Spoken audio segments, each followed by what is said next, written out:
Մեծ կասկածներ ունեն, որ ընտրություններին ընդառաջ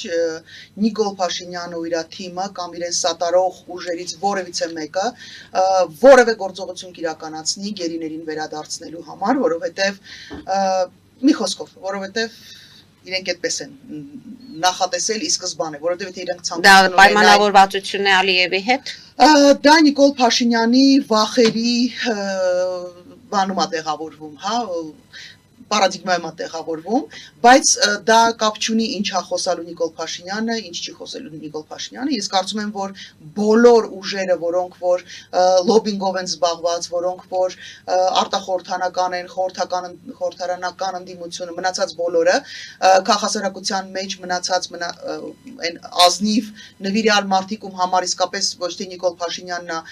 աստվածային կերպար, այլ օրենքը, իրավունքը, մարդու իրավունքների եւ մնացած սկզբունքները, որով առաջնորդվել են տասնամյակներով, այդ մարդիկ իսկապես ճանապարհը կգտնեն տեղ հասցնելու, թե ինչու է սա կարևոր հայության համար։